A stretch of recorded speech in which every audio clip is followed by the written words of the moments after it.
भैया, अब जब कंस मामा ने रथ भेजा है तो हमें तो मथुरा जाना ही होगा। अगर वो हमसे युद्ध करना ही चाहते हैं तो हमें भी ये युद्ध करने से कोई आपत्ति नहीं। अवश्य, हम युद्ध अवश्य करेंगे। सारा वृंदावन इस बात से दुखी था कि कृष्ण के चले जाने से अब गांव सुनसान हो जाएगा। कौन अब गांव में लीला करेगा? अपनी मधुर बंसी से कौन सबका विचलित मन शांत करेगा? अपने कान्हा को जाता देख सभी दुखी थे, लेकिन कृष्ण की आंखें तो बस एक ही का इंतजार कर रही थी। सभी तो यहाँ हमें विदाई देने आए हैं, लेकिन राधा हमसे मिलने क्यों नहीं आई?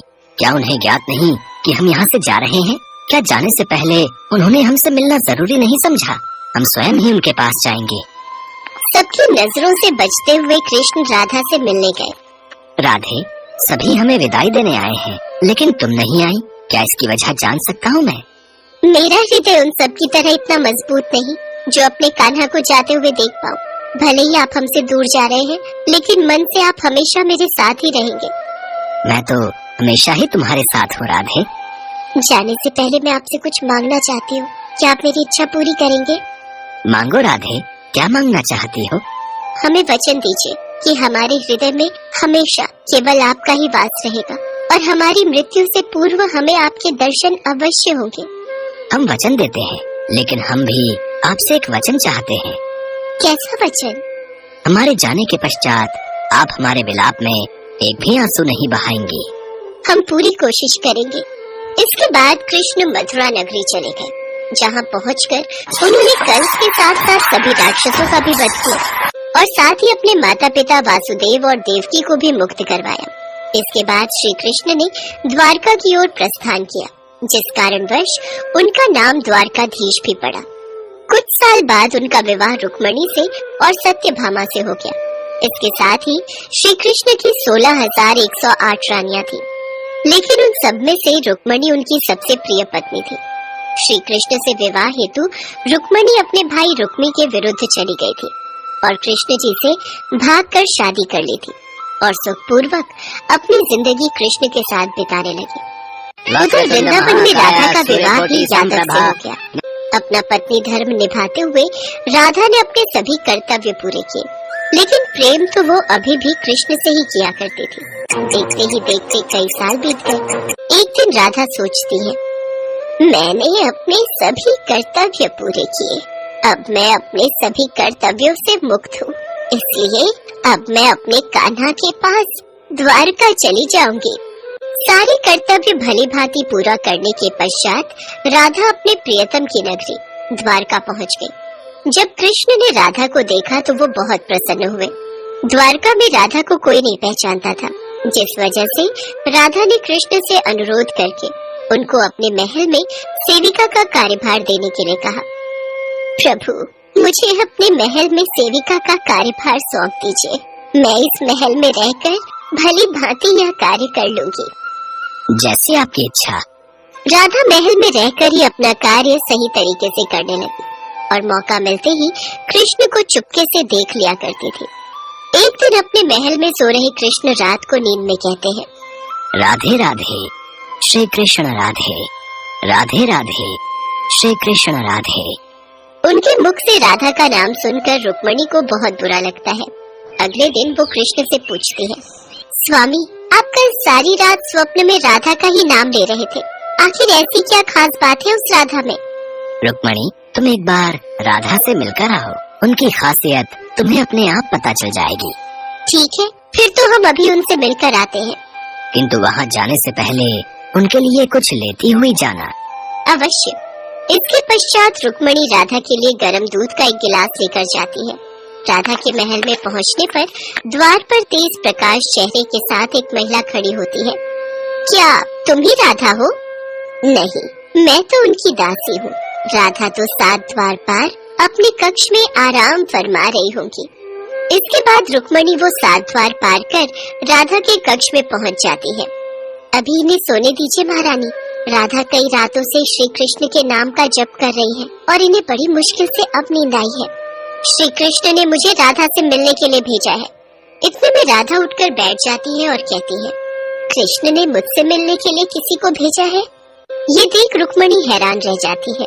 केवल श्री कृष्ण का नाम लेने भर से ही आप जाग गई? खैर, उन्होंने आपके लिए यह प्रसाद भेजा है। मेरे लिए प्रसाद? राधा बिना सोचे समझे ही वह गरम गरम दूध पी लेती है। रुक्मणी ये देखकर हैरान रह जाती है। फिर कुछ देर तक राधा से बात करने के बाद रुक्मणी वापस अपने महल में चली जाती है। रात के समय जब रुक्मणी कृष्ण जी के पैर दबा रही होती है तो वो देखती है कि उनके पैरों में छाले पड़े हुए हैं, जिसे देखकर वो हैरान रह जाती है और कृष्ण जी से पूछती है, स्वामी, आपके पाँव में ये छाले कैसे? आप कहाँ पैदल गए थे जो आपके पाँव में छाले पड़ गए? आपने गलती से राधा जी को गर्म दूध पिलाया था, जिसे राधा एक ही बार में पी गई थी, जिससे उनके हृदय में छाले पड़ गए हैं और उनके हृदय में हमेशा मेरे चरण कमल विराजमान रहते हैं, जिस वजह से मेरे पाँवों में भी छाले पड़ गए हैं। आज मुझे समझ आया स्वामी कि प्रेम शरीर से नहीं हृदय से होता है, जो हमेशा राधा के हृदय में कृष्ण के चरण रूप में विराजमान रहता है। ऐसे ही कई महीने बीत जाते हैं। अब राधा कृष्ण के साथ पहले की तरह आध्यात्मिक जुड़ाव महसूस नहीं कर पा रही थी, जिससे परेशान होकर राधा सोचती है, कान्हा से मिलने के बाद मुझे वो पहले जैसे प्रेम का आभास क्यों नहीं हो रहा? मुझे वो प्रेम का आभास और जुड़ाव की कमी क्यों लग रही है? कान्हा, जो दूर होकर भी मेरे हृदय के करीब थे, आज वो इतने पास होकर भी मेरे पास क्यों नहीं लग रहे? ना जाने क्यों, पर मुझे उस प्रेम की अनुभूति क्यों नहीं हो रही, जो इतने सालों से मुझे मेरे कान्हा से अब तक जोड़ कर रख रही थी। दिन रात इस दुविधा में रहने के बाद राधा ने द्वारका का वो महल छोड़ने का निश्चय किया और वहाँ से चली गई, और इसकी अनुभूति कृष्ण को भी हो गई और वो उसके पीछे पीछे जंगल की ओर चल दिए। राधे, क्या हुआ राधे? मैं अब इस संसार का भाग नहीं बनना चाहती कान्हा। राधे, पर तुम्हारे बिना मैं क्या करूँगा?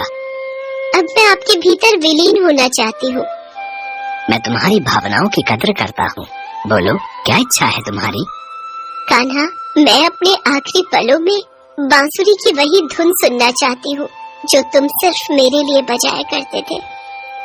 उदास मन और आंखों में आंसू लिए कृष्ण बांसुरी की वही धुन बजाते हैं जिससे राधा सुनना चाहती थी। श्री कृष्ण ने दिन रात बांसुरी बजाई जब तक राधा आध्यात्मिक रूप से कृष्ण में विलीन नहीं हो गई। बांसुरी की धुन सुनते सुनते राधा ने अपने शरीर का त्याग कर दिया और सदा सदा के लिए अपने कान्हा में विलीन हो गई। राधा के शरीर त्यागने के बाद रोते हुए कृष्ण जी ने कहा, राधे, तुम और तुम्हारे प्रेम की याद सदा मेरे दिल में रहेगी। अब जब तुम ही नहीं रही तो इस बांसुरी का मैं क्या करूँगा? हालांकि भगवान कृष्ण जानते थे कि उनका प्रेम अमर है, बावजूद इसके वे राधा की मृत्यु को बर्दाश्त नहीं कर सके।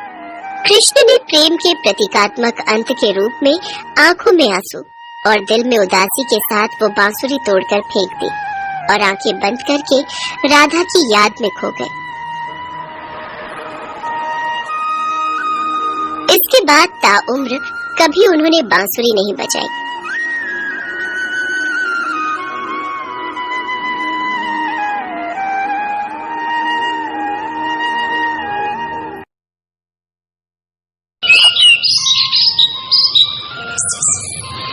बहुत समय पहले की बात है। उत्तर प्रदेश के मथुरा जिले में राधा रानी के जन्म स्थान बरसाने में एक धनवान सेठ जी रहते थे। सेठ जी के 3 बेटे और 3 बहुएं थी। सेठानी जी का काफी समय पहले देहांत हो चुका था। सेठ जी के पास सुख समृद्धि और धन सब कुछ था, बस सेठ जी के पास एक चीज की कमी थी, उनकी कोई बेटी नहीं थी। एक बार सेठ जी के घर एक संत आए तो सेठ जी ने उन्हें अपना दुख बताया। महात्मा जी, मेरे पास सब कुछ है, बस एक बेटे की कमी है। जीवन में जिस भी चीज का अभाव हो उसका स्थान भगवान के भाव को दे देना चाहिए। बेटी नहीं है तो क्या हुआ, राधा रानी को अपनी बेटी मान लो। इतना कहकर संत ने सेठ जी को राधा रानी की एक तस्वीर दी। सेठ जी ने वो तस्वीर अपने कमरे में टांग ली। अब सेठ जी सोते जागते उस तस्वीर को निहारते, सुबह शाम उससे बातें करते, उन्हें भोग लगाने के बाद ही भोजन करते थे। ऐसे ही कई दिन बीत गए। सेठ जी के जीवन में बेटी का भाव दूर हो गया था। एक दिन सेठ जी अपनी दुकान पर बैठे थे, तब घर में महिलाओं को चूड़ी पहनाने एक मणिहारिन आई।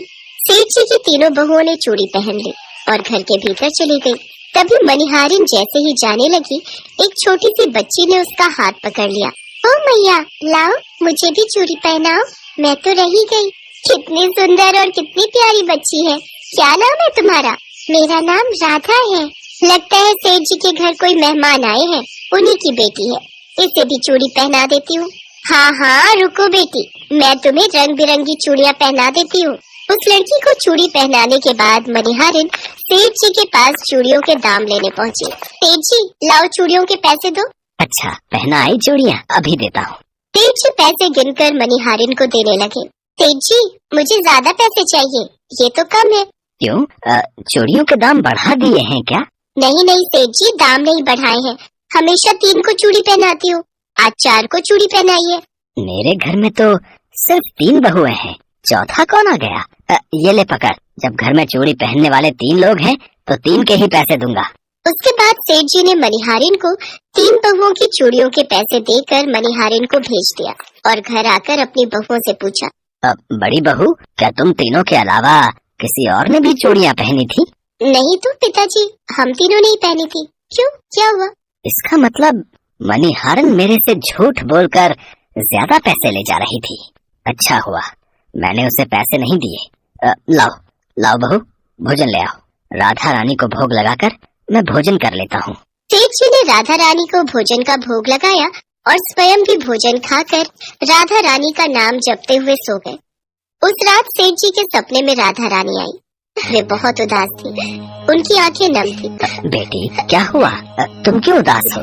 पिताजी, आज मेरे घर चूड़ी पहनाने मनिहारिन आई थी, मैंने भी उससे चूड़ियाँ पहन ली। 3 बहुओं की चूड़ियों का मोल तो मनिहारिन को चुका दिया, परंतु अपनी बेटी को भूल गए। मैं भी तो उसी घर में रहती हूँ ना पिताजी, आप ही तो कहते हो मैं आपकी बेटी हूँ। राधा रानी की बातों को सुनकर सपने में ही सेठ जी की आंखों से आंसुओं की धारा बहने लगी। अगले दिन सुबह सुबह सेठ जी मनिहारिन के घर पहुँचे और बोले, मनिहारिन, तेरा भाग्य तो संत महात्माओं से भी बड़ा है। मैंने श्री राधा रानी को अपनी बेटी माना है, लेकिन अभी तक इन आँखों से उनके दर्शन नहीं हुए और तुझसे वो चूड़ी पहन गई। सेठ जी ने मनिहारिन के चरण पकड़ लिए। तुमने मेरी बेटी को चूड़ियाँ पहनाई है, जो मोल लेना है ले लो। सेठ जी की बातों को सुनकर मनिहारिन की आंखों से आंसू गिरने लगे। सचमुच वो मनिहारिन बहुत भाग्यशाली थी, जो उसे श्री राधा रानी को चूड़ी पहनाने का सौभाग्य प्राप्त हुआ।